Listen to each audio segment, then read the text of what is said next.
आधा पाकिस्तान तो नाश्ते में चाय पराठा खाता है, इसीलिए मैंने सोचा आपके पराठे में जरा इनकलाब लाते हैं ना। ये देखो यार, बाहर से इतना सॉफ्ट है ना और अंदर से जूसी चिकन और ये मेल्ट होती हुई चीज। हाय रब्बा, मैं मर जावा।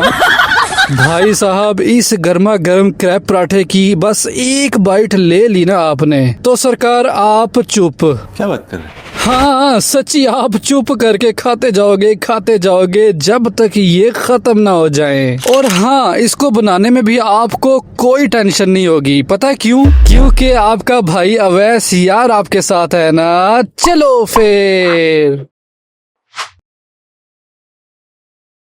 तो भैया एंड भाभी, जंगल एंड आंटीज, मजेदार से क्रैब पराठे बनाने के लिए सबसे पहले हम उसकी फिलिंग तैयार करेंगे यार। और यहाँ पे एक कढ़ाई के अंदर मैंने शामिल किया है सिर्फ 2 टेबलस्पून कुकिंग ऑयल। ठीक है, ये काफी है। तो जब ऑयल हमारा गर्म हो जाएगा ना, फिर उस पॉइंट पे हमने इसमें बारीक बारीक ये देखिए छोटा छोटा क्यूब्स की शक्ल में कटा हुआ प्याज डालना है, सिर्फ एक छोटे साइज वाला। और इसको कोई बहुत ज्यादा ब्राउन वगैरह नहीं करना, हम कोई सालन तो पका नहीं रहे। तो बस इसको शामिल करने के बाद इसमें मैं डाल दूंगा तकरीबन 1 टेबलस्पून अदरक और लहसुन का पेस्ट। चम्मच को ना हल्का हल्का साथ साथ आप चलाते रहें ताकि चीजें हमारी नीचे लगे नहीं ना। अब यहाँ पे इसको अच्छे से मिक्स करने के बाद अब बारी आगे इसमें डालेंगे मसाले। और ये आ गया तिक्का मसाला, किसी भी अच्छे ब्रांड का आप ले सकते हैं, कोई टेंशन नहीं। 2 टेबलस्पून भर के ये शामिल कर देना। और उसके बाद यहाँ पे हम शामिल करेंगे तकरीबन 2 चुटकियां सिर्फ कश्मीरी लाल मिर्च। ठीक है, इससे हल्का हल्का रंग आएगा। अब इसमें चला जाएगा जी नमक, तकरीबन 1 टीस्पून नमक काफी है, क्योंकि जो हमने तिक्का मसाला डाला था ना उसमें भी ऑलरेडी नमक होता है, इसलिए 1 टीस्पून काफी है। और नमक के बाद इसमें हम डाल देंगे 2 टेबलस्पून दही। बस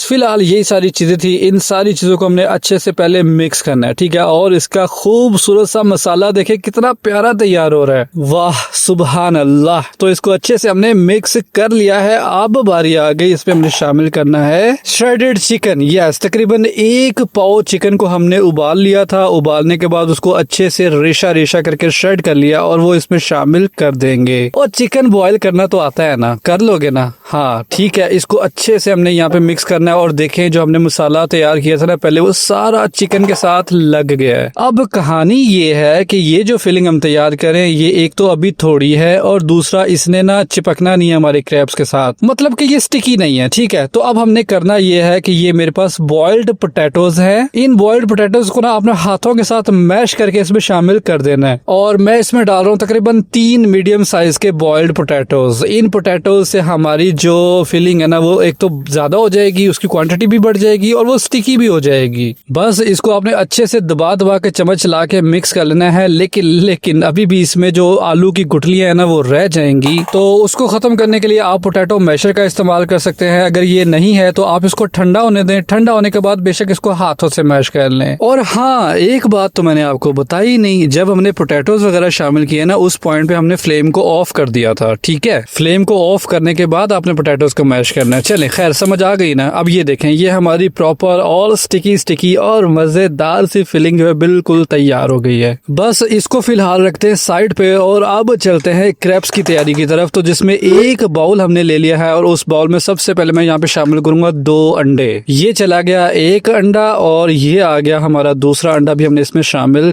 कर दिया है। अब यार, क्रैब्स के अंदर भी हल्का हल्का फ्लेवर तो होना चाहिए। ठीक है, तो उसके लिए 1/2 टीस्पून नमक भी इसमें शामिल कर देना। ठीक है, और उसके बाद 1 टेबलस्पून इसमें कुकिंग ऑयल शामिल कर देंगे। अच्छा, और उसके बाद इसमें हम शामिल करेंगे तकरीबन 1.5 कप दूध। ये नॉर्मल दूध है, ठीक है, फ्रिज से भी निकाल के आप डाल सकते हो। बस अभी फिलहाल यही सारी चीजें थी। इनको आपने अच्छे से विस्कर की मदद से ना इसको विस्क कर लेना है ताकि अंडे भी अच्छे से फेंट जाए और सारी मिक्सिंग प्रॉपरली हो जाए। हो गई, चले हो गई। अब हमने इसमें शामिल करना है 1 कप भर के मैदा। वैसे आटा भी डाल सकते हो, लेकिन मैं आपको रिकमेंड करूंगा कि आप मैदा ही यूज करो, क्योंकि मैं बिल्कुल भी नहीं चाहता कि आप आटे के साथ बनाओ, शुरू करो और फेल हो जाए। इसलिए मैदे के साथ इसके जो सक्सेस चांसेस है ना, वो ज्यादा है। ठीक है, तो आप मैदा ही यूज करना। बस इसको भी अब आपने अच्छे से विस्कर के साथ ना विस्क करते जाना है जब तक इसकी गुठलियां वगैरह खत्म हो के ये एक स्मूथ सा बड़ा प्यारा सा पेस्ट ना बन जाए। मतलब पेस्ट नहीं होगा, ये लिक्विड ही, लेकिन उसके अंदर लम्स वगैरह नहीं रहने चाहिए। ठीक है, इस बात का आपने ख्याल कर लेना है। ये देखें, ये बिल्कुल तैयार हो गया। इसकी कंसिस्टेंसी, इसकी थिकनेस चेक कर लें। मैं आपको एक चम्मच की बैक साइड पे इसको दिखाता हूँ। ये देखें, ये इसकी थिकनेस होनी चाहिए। ठीक हो गया ना, ये तैयार हो गया। अब चलते हैं फाइनल क्रैप्स की तैयारी की तरफ।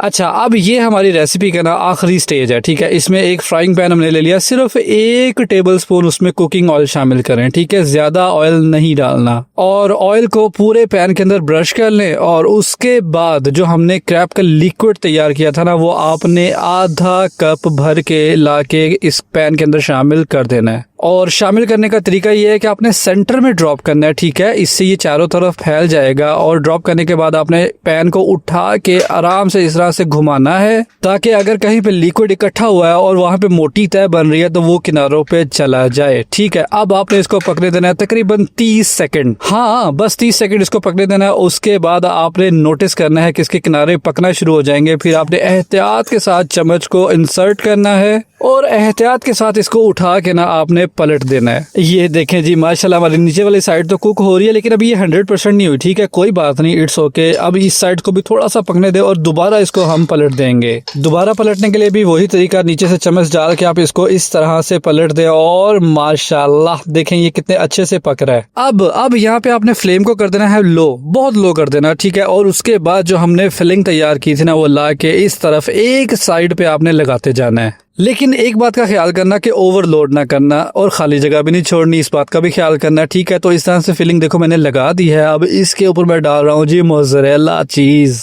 ये चीज वाला स्टेप ना ऑप्शनल है, अगर आपके पास है तो जरूर डालें, बहुत मजा आएगा। और अगर नहीं है तो उसके बगैर भी ये बन जाएंगे, नो प्रॉब्लम। चले जी, चीज शामिल करने के बाद अब आया ट्विस्ट का टाइम। इसमें हमने जो ये वाली साइड है ना, चम्मच डाल के इसको हाफ टर्न करेंगे और ये देखें जबरदस्त। अब हमारी जो अंदर वाली साइड है वो तो कुक्ड है। ठीक है, अब ये जो बाहर वाली साइड है, इनको हल्का सा सिर्फ आपने कलर लेना है। पहले एक साइड से कलर आने दे और उसके बाद चिमटे की मदद से ये जो ओपनिंग वाली साइड है ना, यहाँ से पकड़ के आपने एहतियात के साथ टर्न करना है। दूसरी साइड से ना पकड़ लेना, वरना फिलिंग आपकी बाहर गिर जाएगी। ठीक है, तो टर्न करने के बाद खूबसूरत से कलर लेने के बाद हमारा जो चिकन चीज क्रैप है बिल्कुल तैयार है। ये जो आखिरी वाला प्रोसेस है ना, ये हमने लो फ्लेम पे किया। ठीक है, ये आपने याद रखना है। माशाल्लाह सुभान अल्लाह, मैं अपने सोने परवरदिगार का लाखों करोड़ों दफा शुक्र अदा करता हूँ कि इतने मजेदार और यम्मी खाने उसने हमारे नसीब में किए। क्यों आ गया ना मुंह में पानी। बहुत इजी है, आप बिलीव करें, मैंने फर्स्ट टाइम बनाए हैं और फर्स्ट टाइम ही अल्हम्दुलिल्लाह